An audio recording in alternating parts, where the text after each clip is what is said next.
أعوذ بالله من الشيطان الرجيم بسم الله الرحمن الرحيم يا أيها الذين آمنوا لا يحل لكم أن ترثوا النساء كرها ولا تعذلوهن لتذهبوا ببعض ما آتيتموهن إلا أن يأتين بفاحشة مبينة وعاشروهن بالمعروف فإن كرهتموهن فعسى أن تكرهوا شيئا ويجعل الله فيه خيرا كثيرا. اے مسلمانانو حلال نه دي ستاسو لپاره چې په میراث کې واخلئ زنانه په زوره او مه بندوئ مه تنګوئ دوی لره د دې دپاره چې تاسو واخلئ بعضې هغه مال او مهر چې تاسو ورکړلی دوی ته مګر که راتللو کې دوی په بدکارۍ ښکاره سره او ژوند تېروئ د دوی سره په ښه طریقه په نیکه طریقه. که چېرته تاسو بد ګڼئ د دوی نه یو خوی فعسى ان تكرهوا شيئا نو کېدای شي چې تاسو به یو شی بد ګڼئ ويجعل الله فيه خيرا كثيرا او به ګرځي الله پاک په هغې کې خیر ډېره. په دې آیت کې درې خبرې ذکر کوي. یوه دا ده چې نهي دا د ایراث النساء نه زنانه په میراث کې نه وړی کېږي. دویم دا چې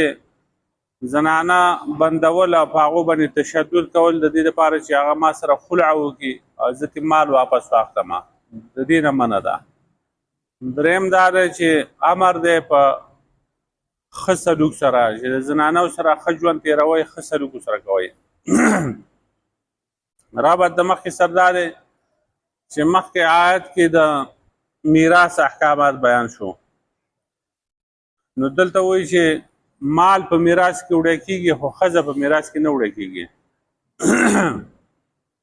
جاهلیت په وخت کې شان نزول د دا دی چې جاهلیت په وخت کې به داسې کېدل چې یو سړي به خپله ښځه طلاقه کړه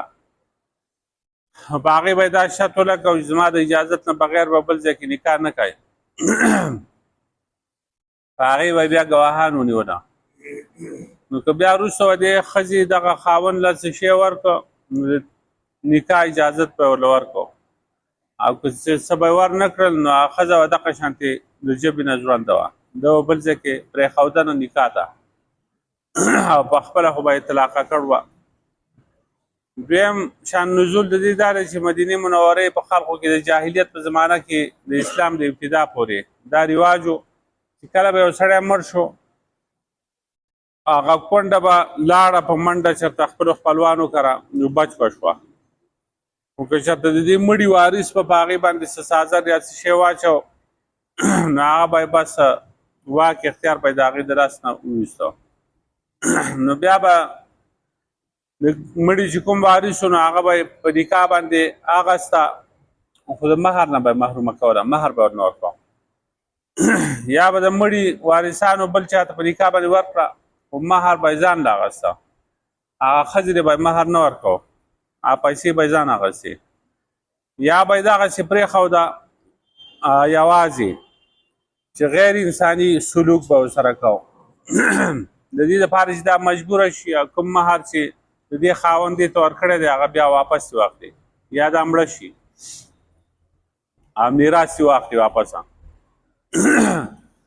بعضې خلک دا چې هم چې هغه کونډه به یې د مړي او ماشوم وارث ته کېنوله نو هغه به چې غټېده او دا کونډه به هغې ته ناسته وه پوهنتون به یې کو نو هغه به بوډۍ شوه یا به مړه شوه هغه هلک به بیا وروستو چېرته ځوان شو نو دا خراب عادتونه نو په هغې باندې رد دی. دا د پښتنو په علاقه کې هم دغه شانتې رواجونه و چې کونډه به یې خپله کونډه حسابوله او میراث به حسابوه دا زما کونډه ده دا بل څوک په نکاح باندې نشي اخیستی زیات حقدار د دې ځای ما زه به زما زوی یا ورور یا دا به یې په نکاح اخلي یا به یې زه په نکاح باندې اخلم او یا به زما په مرضۍ باندې دا نکاح کوي په خپلې مرضۍ باندې دا هېڅ نشي کولی نو دقسې د ژبې نه به یې ژونده کړوه نو علامه سیوطي رحمت الله علیه وایي نو په دې آیت کې رد دی په دغسې خلقو باندې او د دې نه دا معلومیږي چې آزاد سړی چې دی هغه په ملکیت کې نشي راتلی نه د چا په قبضه کې راتلی شي هسې مال خو نه دی چې هغه سړی خرڅ کړي یا په میراث کې وشي نو حکم دا دی چې یا ایها الذین آمنوا ای مؤمنانو دې کې خطاب دی وارثان ته دی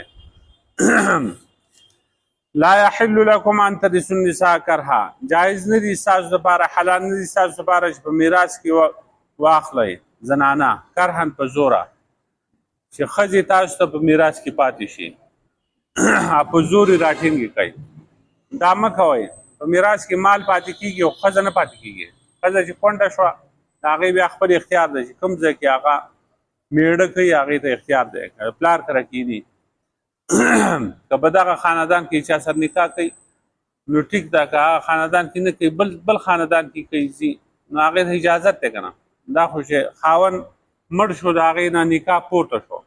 چې نکاح پورته شو په څه شي باندې بیا یې سروئ او کېنوئ، دا حرام دي. ولا تعذروهن لتذهبوا ببعض ما اتيتموهن، او مه بندوئ دې زنانو لره د دې لپاره چې تاسو واخلئ بعضې هغه مهر چې تاسو دوی له ورکړی دی، یعنې د دوی هغه خاوندانو چې کوم مال ورکړ دی نو هغې ته تاسو چل ول جوړوئ چې دغه مال به موږ واپس واخلو او هغه تنګوئ، نو کله په یوه بدنامه لګوئ کله په بله بدنامه لګوئ. دا مه کوئ. الا یاتین بفاحشة مبینه، مګر که راتللو کې په یو ناروا ښکاره باندې، ښکاره ناروا وکړي. ښکاره ناروا چې کوم دی هغه دا دی چې هغه زنا وکړي، څه بد اخلاقي وکړي، نشوز کوي، بې حیا ګرځي، د خاوند اطاعت نه کوي، د شریعت د حدودو خیال نه ساتي، په عمل کوي، نو بیا خیر دی. بیا که هغه په کور کې وساتي نو کور کې هغه بندول پکار دی. دا نه ده چې د هغې نه مهر او مال به یې وهي، دا نه. فاحشه مبینه چې کوم دی هغه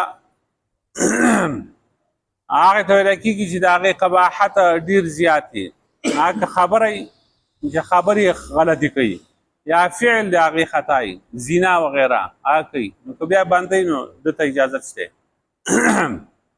اوس په دې باندې سوال پیدا کېږي چې کله ښځه زنا وکړي نو په هغې باندې خو بیا رجم قایمول دي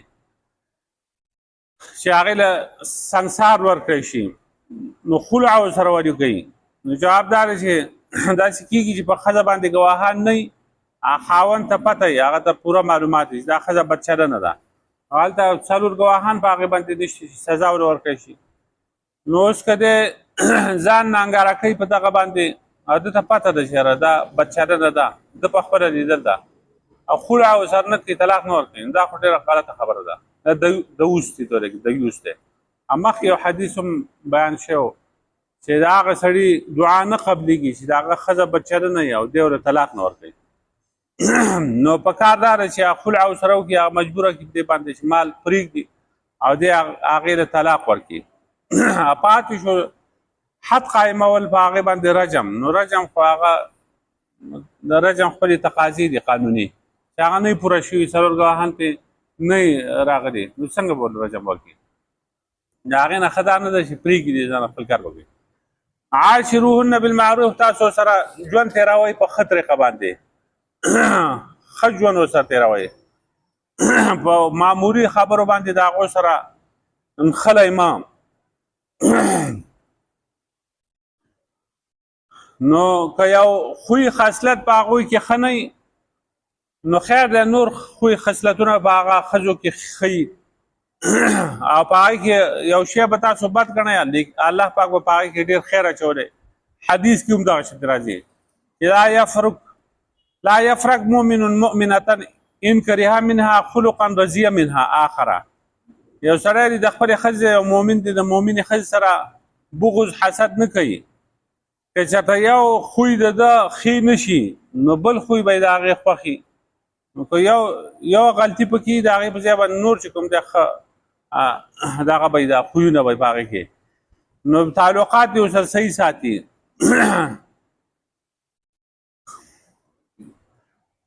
نو الاکلیل د علامه سیوطي کتاب د هغې کې لیکل دي چې دا آیت دلیل دی په دې خبره باندې چې د ښځې سره ښه سلوک کول واجب دي، واجبه په دې خاوند باندې واجب دي، لازم دي چې د هغې پوره مهر ادا کړي، د هغې د اخراجاتو د خرچ خوراک د هغې خیال ساتي، د جامې پیزاره که ښځې ګڼي د هغې د تقسیم او د نمبر په هغې کې د انصاف کوي، نرمې خبرې ښې خبرې دې ورته کوي. که یو خبره په هغو کې ښه بیا نه مومي نو کېدای شي الله پاک په دې کې ښه خیر اچولې د دې مثلا دا خزر دا خنه ده لیکن دا غین الله پاک داسې اولاد پیدا کړي چې هغه غټې مرتبه وره ښه کسان پیدا شي زامن ولا الله پاک ورکړي یا دا خزر چې کوم دی که د دې سړي سره څه بد اخلاقي کوي نو دا ده چې هغه مانګزاره ده تهجد گزاره ده ایمان او توحید والا ښځه ده نو بیا دی ولې هغې د طلاق ورکوي مجبوره کول په دې باندې نه دي وعاشروهن بالمعروفه یعنې د هغو سره ښې خبرې کوئ او په ښه طریقه باندې د هغو سره چلیږئ کوم کارونه چې تاسو د هغو نه خوښوئ نو هغه کارونه په خپل هم کوئ که نه نو د ښځو سره د نیک او د ښه ژوند تېرولو ترغیب هغه اسلام کې راغل دی نبی علیہ السلام فرمایي خیرکم خیرکم لاهله وانا خیرکم لاهلی تاسو کې غوره سړی هغه دی چې د خپل اهل دپاره د خپل کړي دپاره هغه غوره او په تاسو کې غوره زه یم چې زه په خپل کډه او په خپل زنانو باندې ډېر مهربانه یم نبی علیہ السلام فرمایي نو نبی علیہ السلام به د بیبیانو سره ښه سلوک کوو د هغو سره به په خنده پیشانۍ باندې میلاوېده ورون تندي ګپ شپ به ورسره لګاو حدیث کې راځي چې عایشه رضی عنها سره به منډه هم خطرناکه وهله وایي راځه مقابله کوو د قصب به نبي علیه السلام شاته پاتې شو عایشې رضی عنها هغه به مخکې کړه هغې به ما وګټله وایي زه بیا منډه وهو دوباره به بیا منډه ووهلو بیا به نبي علیه السلام مخکې کړو وایي زه ته اوس ما سره مقابله وکړه نو دا خوش اخلاقي ده دا به کوو ماښام نه وروستو به لاړ د نبي علیه السلام په دې بیبیانو باندې به وګرځېد د هغو سره به خبرې اترې کولې یو ځای به ورسره خوراک کو دا ښه سلوک دی لقد کان لکم فی رسول الله اسوة حسنه ستاسو دپاره د نبي علیه السلام په ژوند کې ښایسته نمونه ده نو په کار دا ده چې هغوی امت هم دغه شانتې کار کوي ولا تعذروهن دا بندوئ ما که بې حیایي وکړي نو بیا خیر دی تاسو له دا اختیار سته نو تنګول او دا نه دي په کاره ښه سلوک ورسره په کار دی وان اردتم استبدال زوج مکان زوج واتیتم احداهن قنطارا او که چېرته تاسو اراده وکړئ د بدلولو د یو بیبي په ځای د بلې بیبي کې یوې له طلاق ورکړئ او بله بیبي راوړئ په نکاح باندې واتیتم احداهن قنطارا ورکړي تاسو یوې د دوی ته قنطارا ډېر مال خزانې فلا تاخذوا منه شیئا نو تاسو ما اخلئ د دې مال نه هېڅ شی اتاخذونه بهتانا و اسما مبینا آیا تاسو دې لره اخلئ په بهتان لګولو سره او په ګناه ښکاره سره یو سړی چې کوم دی هغه اراده وکړي چې زه دا شته ښځه چې ده دې له طلاق ورکوم او بله ښځه واده کوم نو دا هغه ښځې چې کوم مهر دی هغه مهر واجب دی په دې سړي باندې نو دا به ورله ټول ورکوي او منې کوي نه دا چې دی منې کوي نو ظلم به کوي تمامه زندګي دې ښځې د دې خاوند سره وویسته اوس دی هغې له طلاق ورکوي نو هغه یې د حقوقو نه محرومه کړه کېدای شي اوس هغه بوډۍ شوي بل ځای کې بل څوک هغې سره نکاح نه کوي نو مال دې واپس اخلي نو مال دې نه شي واپس اخیستی یا مال چې دې اخلي نو دی په هغې باندې الزام لګوي دا ما په بدکارۍ باندې لیدل ده دا بد اخلاقه ده دا داسې ده داسې دا الزامات به پرې لګوي نو الزامات پرې مه لګوئ یا ښکاره ګناه به کوي یا الله د حدودو نه به تجاوز کوي دا سړی نو دغسې دې نه کوي اگر که ډېر مال تاسو هغو له ورکړی قنطار چې دی هغه ډېر مال ته وایي خزانې ته وایي نو بعضې وایي چې دا 12,000 اوقیې دي بعضې وایي چې 1200 اوقیې بعضې وایي چې 400 درهمه چې کوم دی هغه دې مراد دي نو که دا ورله هم تاسو ورکړي واپس پکې هېڅ شی نه اخلئ نو نبي علیه السلام چې کوم مهر مقرر کړی د خپلو لوڼو او د خپلو بیبیانو هغه 400 درهمه تقریبا هغه وخت کې به مقرر نو مسروق وایي تابعي دی چې عمر رضی عنه په منبر باندې ناسو تقریر کوو زنانو ته خبره وکړه زنانو مهرونه چې کوم دی هغه زیات نه دي په کاره که دا ښه کار وی نبي علیه السلام او د هغه صحابه کرامو به دا زیات مقرر کړی تقوا او کرامت د الله په نسبت باندې دا نه دی چې تاسو ډېر مهر مقرر کړئ نو بیا راکوشو د منبر نه نو قریش یو قریشي ښځه وه هغه پسې پاڅېده اعتراض یې وکړو چې ته خو بنګ منع کوې د ډېر مهر نه حالن کې الله په قرآن کې فرمایي وآتیتم احداهن قنطارا که تاسو یو ښځې له خزانې ورکړي خو هغه به واپس نه اخلئ. دا خزانې په مهر کې ورکړي نو ډېر مال به چې جایز نه وي نو خدای پاک ولې وایي چې تاسو له خزانې ورکړي به واپس نه اخلئ. نو عمر رضی الله عنه چې به کله د قرآن واورېده نو د الله د کتاب په مخ کې به هغه بیا وقاف و ډېر ودرېدونکی به مخکې به نه ته نو ښه اللهم غفرا به كل الناس افقه من عمر یا الله ما ته بخښنه وکړي هر سړی د عمر نه زیات پوه دی دا ښځه زما نه زیاته پوه لري. او بیا منبر ته وخوته ما تاسو منع کړی د ډېر مهر نه خو ستاسو خوښه ده چې څو مهر مقرروئ نو مقرر کړئ او په دې کې څه پابندي نشته. دا عمر رضی الله عنه د دې وجې نه دې ښځې له جواب ورنه کړ چې دا د قرآن آیت ورته وویل د قرآن مقابله به هغو نه کوله. نور خبره د دې عمر رضی الله عنه ټیک وه او مسله هم دغه شانتې ده چې مهر کم مقررول پکار دی. او حدیث کې راځي چې په تاسو کې ښه ښځه هغه ده چې د هغې خرچه او مهر کمی نو چې کم مهرونه مقرر کړي نو هر سړی بیا واده کوي چې مهرونه سیوا شي نو بیا هر سړی چې کوم د هغه د وسه نه وي هسې به پاتې شي نو نکاحونه به کم شي. نو مهرونه مقررول دا کم پکار دی زیات نه دي پکاره. نو وکیف تاخذونه تاسو څنګه اخلئ دا مال وقد افضى بعضکم الی بعض نو حال دا دی چې رسایي کړل رسیدل کړي دي بعضې ستاسو د بعضې نورو ته فاخذنا منکم میثاقا غلیظا هغسې دې ښځو ستاسو نه کلک لوازه تاسو دا مال د دوی نه واپس څنګه اخلئ. حال دا دی چې بعضې ستاسو بعض نور ته رسیدل دي یعنې دا خاوند یې خپلې ښځې ته رسیدل دی د افضا نه مراد افضا خو اصل کې په لغت کې رسیدو ته ویل کېږي او دا کنایه ده د جماع نه چې دې سړي د دې ښځې سره جماع کړ ده مباشرت یې ورسره کړی دی ورسره یو ځای شوی دی او دې ښځو چې کوم دی هغه د ستاسو نه کلک لوز هم اخیستی دی په هغې کې ګواهان ناست وو د ګواهانو په مخ کې دا خبرې اترې شوي دي او دا چې واده کوله نو دا په دې نیت باندې نه وه چې دا به زه سبا بیا پرېږدي د ټول عمر دپاره د ژوند سودا وه نو چې بیا پرېږدي او پیسې ترې واپس اخلي نو دا څنګه لوز و لوز تاسو بیا مات کړه نو دا لوزونه مه ماتوئ. نو پته ولګېده چې په دې جماع سره دا مهر چې دی دا موقت شي نه مضبوط شي چې کله دا ښځه دا سړی د خپلې ښځې سره میلاو شو بس مهر واجب شو نو بیا به مهر هغه ورکوي که نه میلاو شي او طلاق ولې ورکړه نیم مهر دی که میلاو شوی سره ټول مهر به بیا ورکوي. خو په دې کې بیا یو اختلافي مسله ده چې په خلوت صحیحه سره مهر په سړي باندې لازمیږي او که نه. خلوت صحیحه دې ته وایي چې ښځه خاوند په داسې ځای کې یو بل سره ملاقات وکړي چې هلته څه شرعي مانع نه وي لکه ښځه چې دی هغې ته حیض دی نفاس ورته نه وي نفاسه په څلوېښتۍ کې نه وي فرضي روژه وغیره دا نه وي حسي مانع هم نه وي لکه سخته بیماري دا ورته نه وي طبعي مانع هم نه وي لکه د لارې سر یا بیابان چې هلته پرده او حجاب دا نه وي. نو د احناف په نسبت باندې د دغه خلوت صحیحه سره مهر واجبېږي په دغسې موقع کې یوازې شو دا ښځه خاونه نو بیا که دا سړی چې مانع نشته د جماع کولو نه دا سړی د ښځې سره میلاو شو که میلاو نه شو او بس مهر په ده باندې واجب شو. او نور امامان وایي چې نه تر څو پورې کوروالی نه یې کړی د هغې پورې مهر په ده باندې نه لازمیږي. دغه یو اختلافي مسله ده پکې. ولا تنکحوا ما نکح آباؤکم من النساء او نکاح مه کوئ د هغه زنانو سره چې نکاح کړی وي ستاسو پلارونو د هغې سره من النساء د زنانو نه الا ما قد سلف مګر هغه چې مخکې تېر شوي دي مخکې چې څه کړي دي هغه کړي دي. اوس اسلام راغی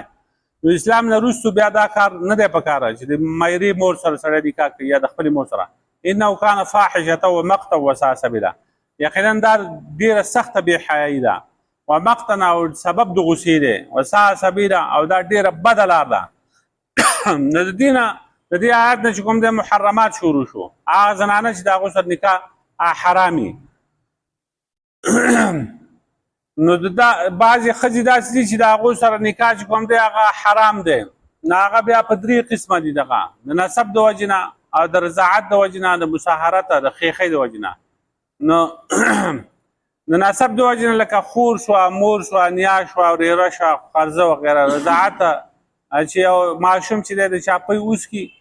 نو هغه ښځه د هغه مور شو د هغې اولاد د ده خویندې ورونه شو نو هغو سره نکاح نه کېږي. مصاهره ته چې یو سړی په یو قوم کې رشته وکړي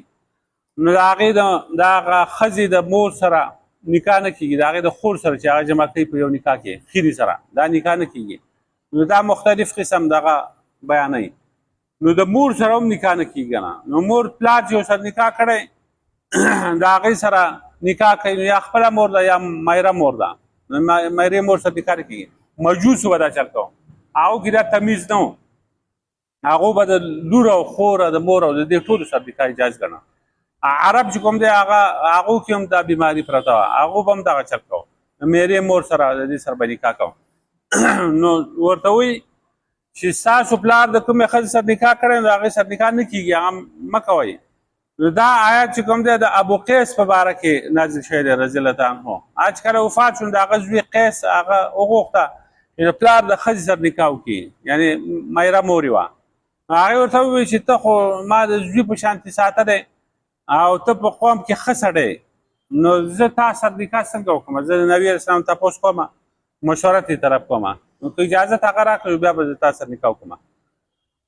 نو راغله نبي علیه السلام نه تپوس وکړو. نبي علیه السلام ته ارجعي الی بیتک، خپل کور ته واپس لاړه شه چې څه الله پاک څه حکم نازل کړه د هغې نه وروسته بیا زه تا ته وګورم. نو چې هغه واپس لاړه نو دا آیتونه نازل شو ولا تنکحوا ما نکح آباؤکم، تاسو نکاح مه کوئ د هغه ښځو سره چې نکاح کړی ستاسو پلار د هغې سره الا ما قد سلم، مګر که مخکې تېر شوي اسلام نه و راغلی د هغې نه مخکې چا څه کړي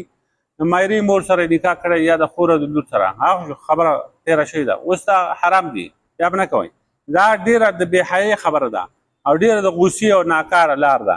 نو د دې نه پته ولګېده چې دا کار عقلا هم ټیک نه دی او شرعا هم صحیح نه دی، طبعا هم دا جایز نه دی، سبب د غوسې دی. نه ابن کثیر هغه لیکل دی چې د دې نه وروسته د دې آیات د نزول نه وروسته چې څوک د ښځې د پلار د ښځې سره نکاح کوي نو دی مرتد دی، مرتده،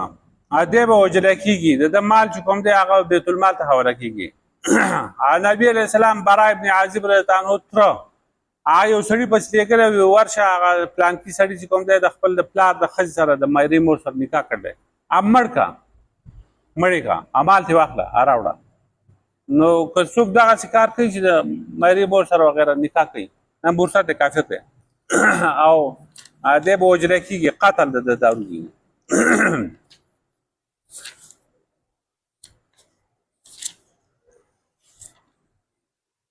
یا ایها الذین آمنوا ای مؤمنان لا یحل لکم، جایز نه دي ستاسو لپاره ان ترثوا النساء کرها چې تاسو په میراث کې ویسئ او میراث کې واخلئ زنانه کرهن په زوره، ولا تعضلوهن، او تاسو مه بندوئ مه تنګوئ دوی لره لتذهبوا ببعض ما آتیتموهن،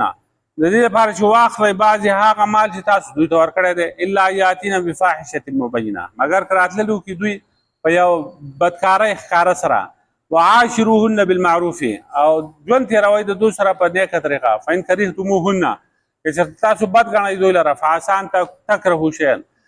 نو زر ده چې تاسو بد ګڼئ یو شی ویجعل الله فیه خیرا کثیرا، او وبګرځوي الله پاک په هغې کې خیر ډېره. وإن اردتم استبدال زوج، او که چېرته تاسو اراده کوئ د بدلولو د یو بیبي مکان زوج په ځای د بلې بیبي باندې، وآتیتم احداهن قنطارا،